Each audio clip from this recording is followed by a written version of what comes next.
Hey up everybody and welcome back. Well, still hot here as I believe it's been at home, so I'm not wearing my brown coat and I still haven't got myself a new flat hat, so anything could happen. But we're going to work on this today. In the meantime, I've got the Henderson crank out being reground, and I spoke to Don, the amazing crank grinding man, and he's quite happy for me to take the camera when I go back to collect it, and he'll show us over a crank grinding machine. So I thought you might be interested in that. Well, I'll tell you what I thought. I thought if I just turn up with a reground crank, everybody's going to ask, whoa, how do you do that? So I'll show you how you do it. What else? I found out where to get a set of pistons for the Henderson. I've got two places that will do the babbitt for the bearings, and Model T Ford cam followers will work, and there's a place that sells them, so I just got to phone up and order them. Then we'll get back to that. But in the meantime, as I say, we're going to work on the Enfield here. Oh, you all seem to like the little bit of video of the Tanachi Wong, so I'm pleased about that. I thought you might be. As I mentioned in the video, really nice bike. Someone mentioned that $3,000 would be a better price for a Chinese bike, but to be honest, if you didn't know this was a Chinese bike, you wouldn't think it was Chinese. It really is extremely well built. Oh, I should say, I'm not getting a free Tanachi Wong if anybody. Although if anybody wanted to give me a Tanachi Wong. Anyway, what was I saying? Yeah, so to me, to build a bike of that quality, and all the ancillary bits, the brake discs and everything, and the calipers and the cylinders, get it boxed up, and it comes actually in a box with a metal frame in it, ship it to the US, and then both the distributor and the retailer make a profit out of it. I think $6,000 is pretty good. Anyway, that's beside the point. Today what we're going to do, or during this week hopefully, is make the bottom engine plate. Now, as I mentioned, I didn't have one, so I was going to try and get one to make a template, and I thought, oh, come on, it's only 4 holes, they're all pretty much lined up, let's just get the ruler out, measure them and make a template and see what's what. So we'll do that. Then when we've got that done, we'll put the swinging arm in. I want to check exactly what length rear suspension units I want, and then I'm going to order some from RockShox in the UK because they're good. I put them on my BSA, and I'm not one of these people who can notice things like different tyres and stuff like that, but I'll tell you what, the difference between them and the shocks I had on before, the rear suspension units I had on before, slight slip into Americanese there, even I noticed it. The bike was so much better, particularly getting over obstacles. So anyway, I want to know exactly how long I want those, and then what else are we going to do? Oh, then when we've got this in all nice and solid, we've got the swinging arm in, I'll put the rear hub in, because I've got the argon, so that's welded up, and we'll get the chain line exactly right, and as I say, we'll see whether we have to have an offset to keep the wheel straight on the centre line of the bike. So let's get on and do it. Now this is what we're looking at for the bottom mountings. There's one mounting in the engine, one in the gearbox, and then there are 2 in the frame. Now this one is 5/16, this one is 1/2 inch, this one is also 1/2 inch, and the original bolt that went through here was actually a hex, and the engine plate where that goes through had a hex shaped hole in, and the footrest had a hex shape on it as well, so that when that went through and the footrest went on, it stopped the footrest from moving. This one is 3/8 and goes all the way through.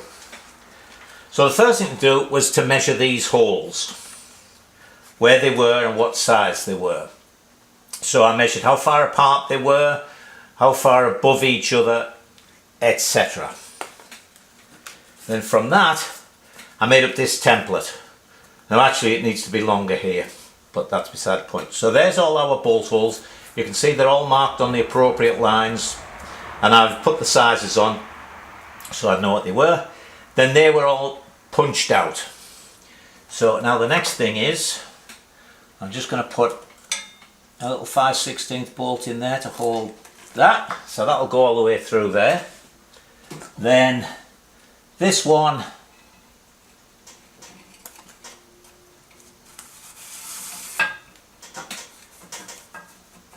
is 1/2 inch. That's gone all the way through. Let me put the back one in.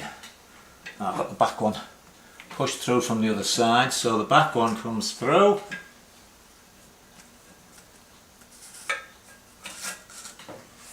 Like so. And then finally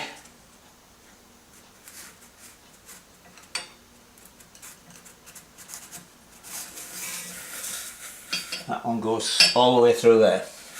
So that template works. So the next thing to do is we're going to transfer that to some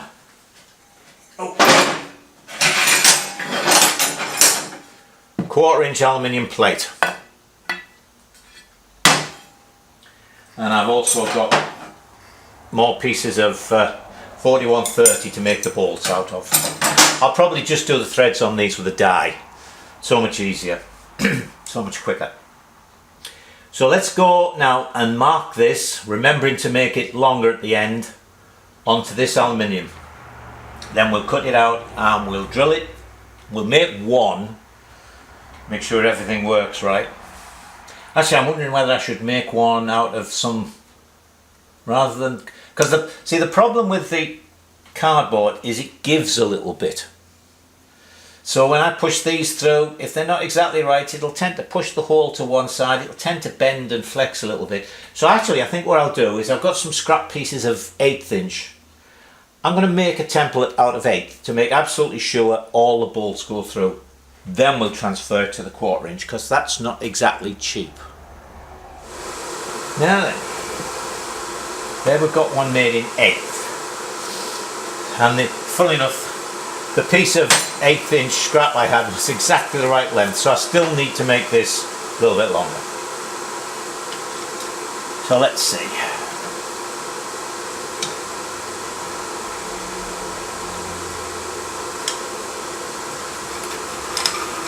All the way through. Let's put this back one in.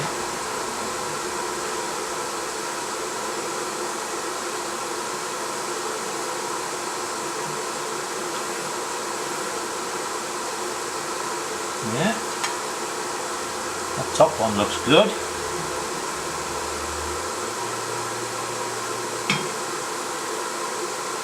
Oh well, that's a slot, so you know we've got quite a bit of leeway on that. Don't see anything there, that should go straight through.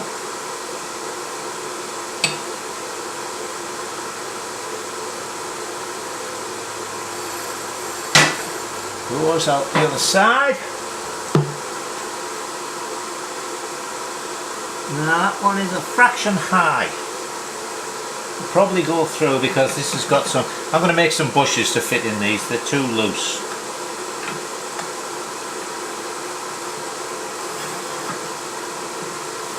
See, that goes through and goes through the other side, but it's right at the top here and there's a gap underneath. So that one's dropping down very slightly. So we'll put a little arrow there. Other than that, they're all about centered in their holes. So we can, I think we can safely cut our first piece in 1/4 inch. Neat. So here's our 1/4 inch engine plate, and actually there's just enough space to get a 1/4 inch in each side, which I hadn't thought about, but anyway. Oh, the other thing I've done is I've made this hole instead of 1/2 inch 9/16. So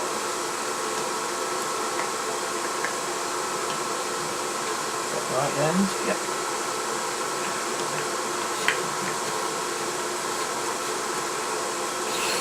There's the front.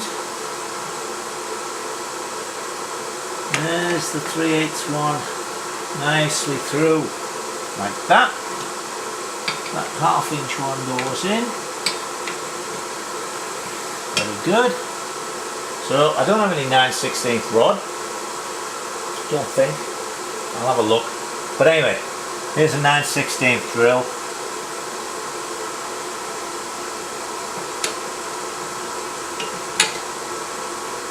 You keep seeing my head, don't you?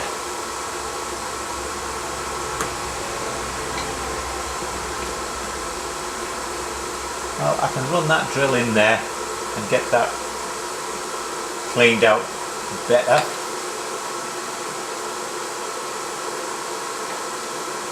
I suppose I might have been slightly off from the half hinge hole.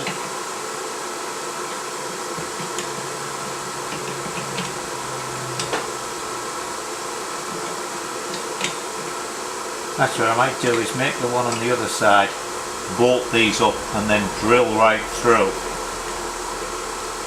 Might even be able to get a 5/8 through there. I can get a long 5/8 drill, go right through and then make a 5/8 bolt for it. Strange that one doesn't fit. It looks fine.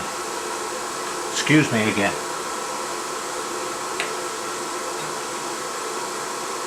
Maybe fractionally high for the... Oh, there it goes. I thought we were about there, so I'll just ease that. So, let me cut another plate and then we'll thread some rods. Measure and thread some rods.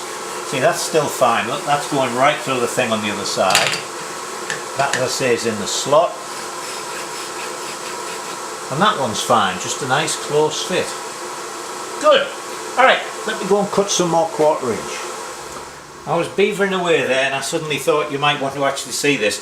So I've cut the second piece of 1/4 inch, and then what I've done is I've used the first as a template. So I'm using this to get the holes exactly the same. So I've done the 5/16, see, while you weren't watching, and I've done the 1/2 inch. And now I'm doing the 3/8 one at the back, so we get it so it goes in the hole nicely. The WD-40.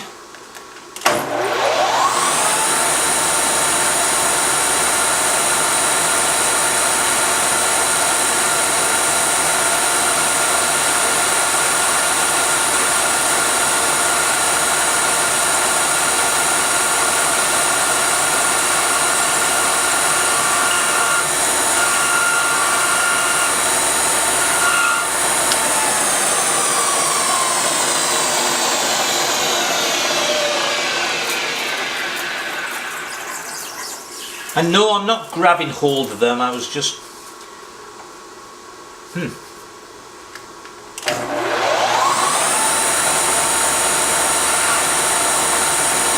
Just grabbing at the bottom. Alright, so let me get my 9/16 drill. I'll drill that one and then we'll take it over to the bike. Right then, there we have our 2 plates, same shape. Whoops. Holes lining up, so let's see if we can get everything to go on.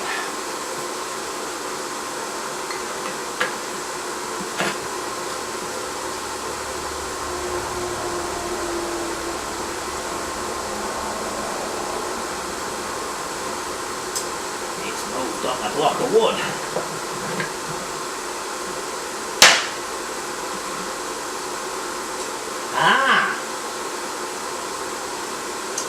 See, this is what happens when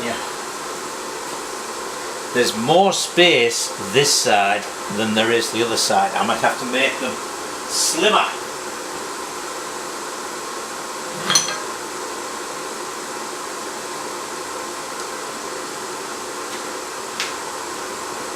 I'll bring you around and show you.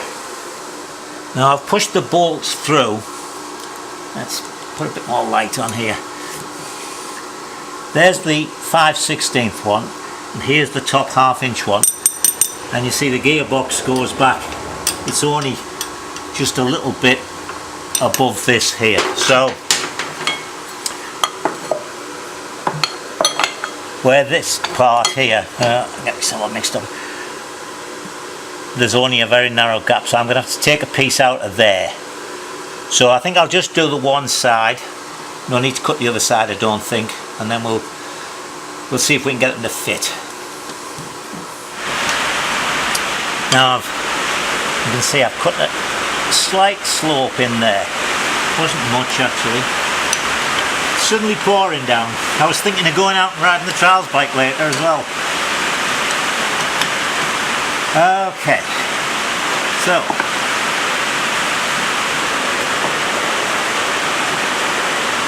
let's get,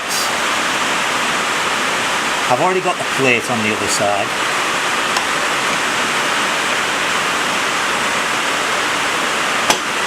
Oh yeah, little brute.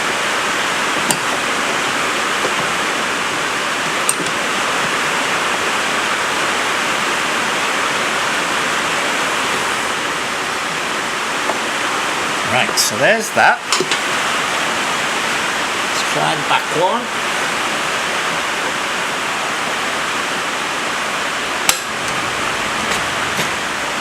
There's the back one through. And the 1/2 inch one there goes through, and the 9/16 one goes in. So we're all set. So now I'll go and thread some rods. Now what I'm going to do here, rather than measuring stuff, is I've got the 5/16. I've threaded it and put a nut and a washer on the other end. So I've got that all the way through, and then I'm going to mark it.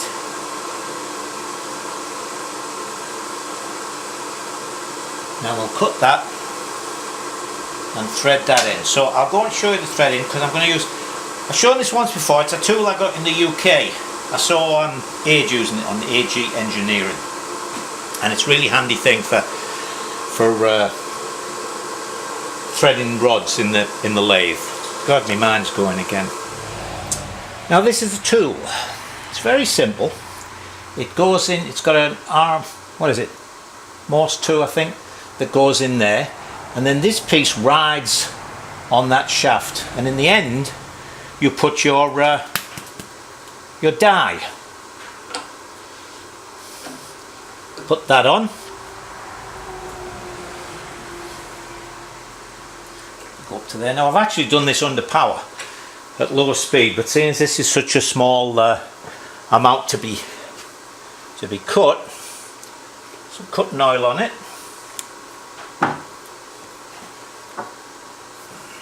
Come on now. There you go. And then you just, there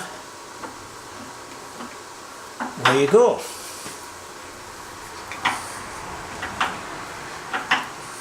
And of course it makes sure that the thread is cut exactly square to the, well, yeah, square to the line of the job. I've marked the where I wanted to go to. I also chamfered the end before you came.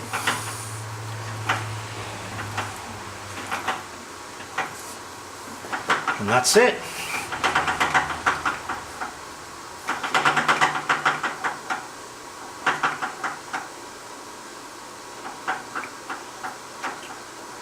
Of course, if you're doing it under power, it just slides in. I sort of put it so that's on there and make sure, of course, it doesn't bump into this, and it just slides along as it's threading. So let's pull this off. And there it is, done. Zoom you in. One nice 5/16 fine thread, just the right size. So let's go and fit that, and then we'll do the others. Alright, hope you can hear me above the rain, but believe me, this is nothing compared to what it was like a few minutes ago. Alright, I've made the 3/8 one to go in here, I've made the 1/2 one, I've made the 5/16 one. I of course don't have any 9/16 rod. Whoa! Well, this will fill me pond back up. So what I've got to do now is make some spacers. As you can see, this is flat against there, but I need a spacer to go in there and a 1/2 inch. Then that's up against there, but I need a spacer in here and a spacer there for the 3/8.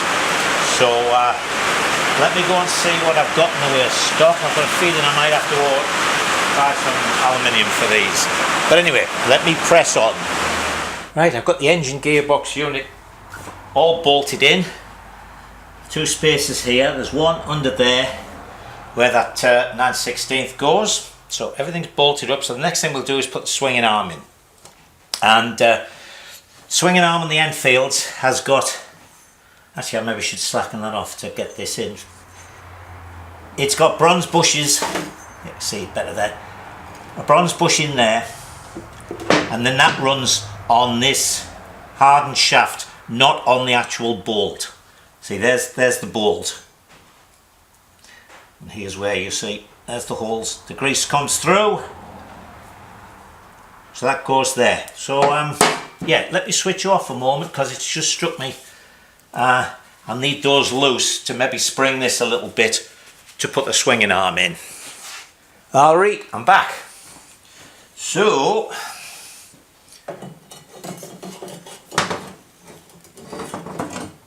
that can go in there. Oh, silly boy. See?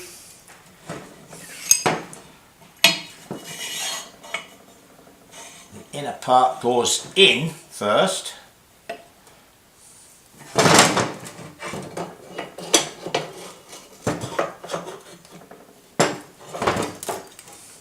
I wondered why that slid in so easily.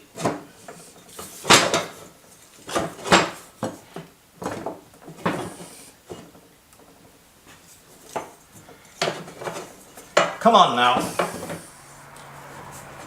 Be a good boy for Michael.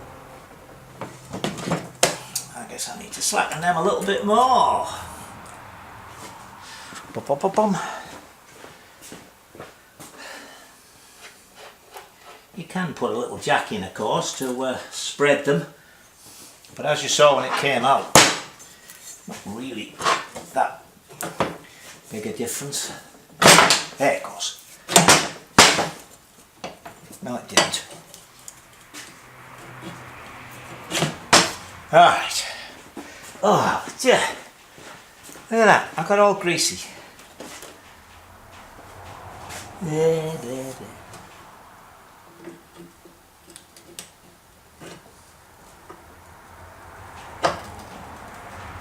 Come on now. Behave yourself for the nice people. There it goes. Yours, I'll put this in upside down. No, I haven't. Yes, I have. Oh, bugger.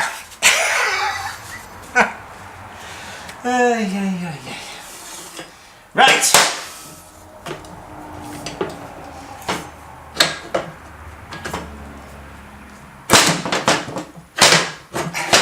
That out. Turning up that way. Oh.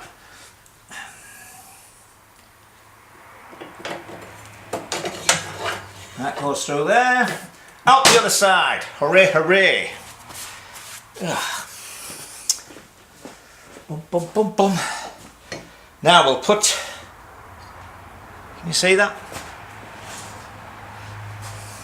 Hang about.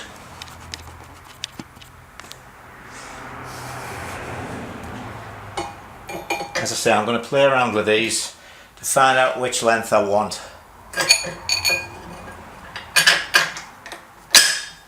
There we go. Right, let me tighten these bolts up and then we're going to put the hub in. Alright, we've got our swinging arm in. Engine's all in nice and tight. I've put a 12-inch unit on here. This is something we're going to be looking at a little later on. But right now I just want to check on the chain line. So we're all set to put this in. I've put the little Tiger Cub chain tensioners on. The one for the other side actually is broken, so I'll have to buy at least one. Oh, stop messing about, look. It's because it's coming to the end of the day.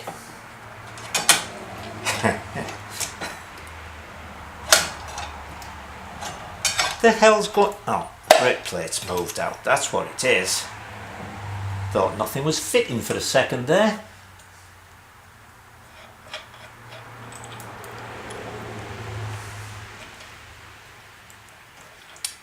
Come on, spacer, get in there. Alright, now we're shaping.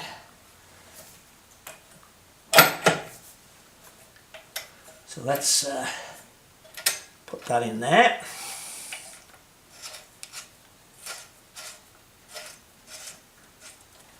Tighten that up. My apologies if I'm getting in the way, but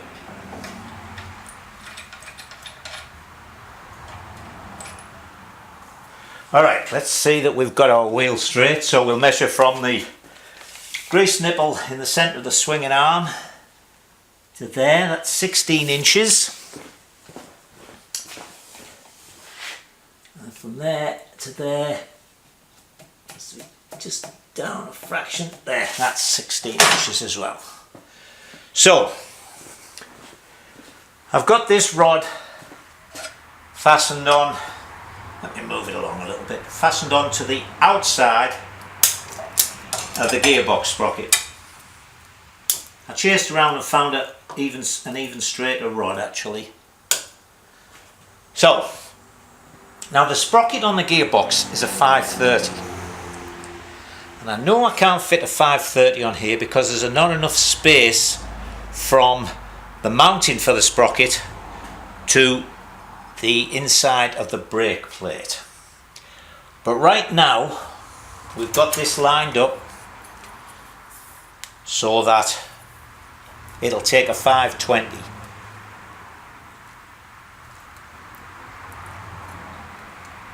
So there should be a 1/4 inch from this, the inside of this rod, to the inside of the sprocket,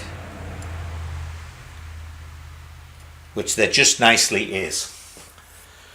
So that's all lined up right. So the next thing we've got to do is find out exactly where we want the rim to be here so that the wheel is centered on the frame. But it's Saturday afternoon and I'm gonna have to knock off. So that's all for this week. Next week we'll do both hubs to make sure that I can send all the right information off to get the wheels built up. So for now, as I say, that's it. You go off and enjoy yourselves.